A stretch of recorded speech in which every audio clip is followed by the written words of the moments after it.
আকর্ষণ canopy walk, যেটা হচ্ছে 600 মিটার লেন্থ। 2003 সালে 7ই জানুয়ারি তৎকালীন বনমন্ত্রী যোগেশ চন্দ্র বর্মন যেটাকে উদ্বোধন করেছিলেন।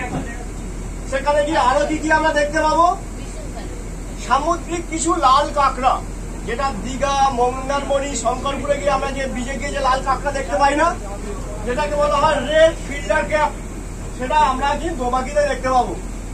এছাড়াও দোবাকিতে প্রায় দিন, অধিকাংশ দিন 70% চান্স থাকে হরিণ দেখতে পাওয়ার। হ্যাঁ, হরিণ দেখতে পাওয়ার একটা চান্স থাকে। এবং যে পুকুরটা আছে ওই পুকুরটায় অনেক পাখি দেখতে পাওয়া যায়, বিশেষত শীতের সময় ওখানে অনেক পরিযায়ী পাখি আছে, সেগুলো ওখানে দেখতে পাওয়া যায়। আমরা মনে করুন যে আধা ঘন্টা সময় বাঁচালাম, আমার মানে বোঝানোর সুবিধার্থে বলছি যে আধা ঘন্টা সময় আমরা সেভ করলাম। আধা ঘন্টা মানে সময়ে আরো 2 হাত জল বাড়তে পারত, মানে ওখান থেকে যখন আমরা রিটার্ন বোর্ডে আসতাম, সেক্ষেত্রে আমাদের একটু হলেও 10% কিছু দেখার চান্স থাকবে, একটু হলেও। আমি সেটা জোর দিয়ে কিছু বলতে পারছি না, কারণ আমরা প্রত্যেকে একই বোর্ডে আমরা আজকে ট্রাভেল করছি। কারণ বন্য জীবজন্তু তারা তো সম্পূর্ণ স্বাধীন ছাড়া, সেক্ষেত্রে এইভাবে বলা যায় না যে কি আমরা দেখতে পাবো।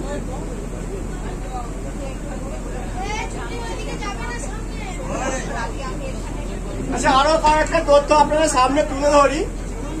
আমাদের এই সুন্দরবনে প্রায় 300 প্রজাতির উদ্ভিদ, নদীতে 200 প্রজাতির মাছ এবং 300-রও বেশি প্রজাতির পাখি দেখতে পাওয়া যায়।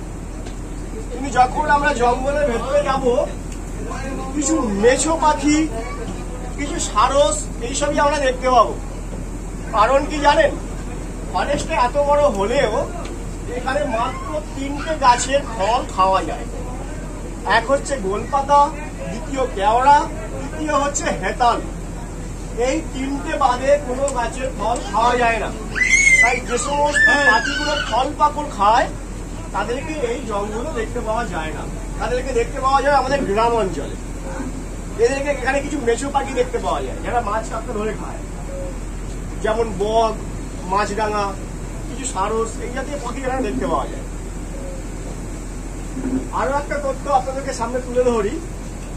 গত বিশ্ব পরিবেশ দিবস 5ই জুন ছিল, সেদিনে বন্য প্রতিমন্ত্রী এসেছিলেন।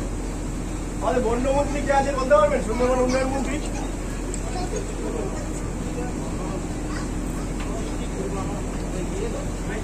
সাগরের বিধায়ক বঙ্কিমচন্দ্র হাজরা, এবং যেটা প্রতিমন্ত্রী যিনি আছেন বীরবাহা হাজরা, উনি এসেছিলেন একটা ডাক টিকিট উদ্বোধন করতে।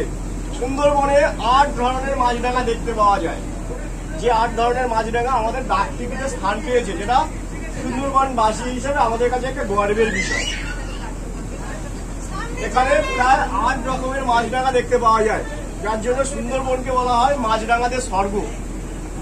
আমাদের এই নদীতে যে সমস্ত মাছগুলো দেখতে পাওয়া যায়, বিশেষ করে যেগুলো আমোদি, পার্সে, তোপসে, ভেটকি, গুরজালি, বিভিন্ন প্রজাতির ক্যাটফিশ, এমনকি এখানে কমপ্লেট এবং ইলিশ মাছও পাওয়া যায়। ইলিশ মাছটা হচ্ছে আমাদের সাগরের দিকটায় বেশি পাওয়া যায়, যেমন আমাদের রায়দিঘি, নামখানা, পাথর প্রতিমা, ওই সাইডে যে সমস্ত এরিয়াগুলো আছে, ওখান থেকে ইলিশ মাছটা পাওয়া যায়। আমাদের এই নদীতে খুব ভুল ভবিষ্যৎ কম পাওয়া যায়। ভালো লাগছে সুন্দরবন। আমরা কিন্তু ওপেন ফরেস্টের মধ্যে আছি, দুদিকেই আমাদের চান্স রয়েছে। যেটা দিয়ে আমরা যাচ্ছি এটা কিন্তু কোনো নদী নয়, এত চওড়া মনে হলেও এটা একটা খাল, যেটাকে বলা হয় সুদর্ণ খালির খাল। আচ্ছা, আপাতত শেয়ারিং এই পর্যন্ত বন্ধ রাখি।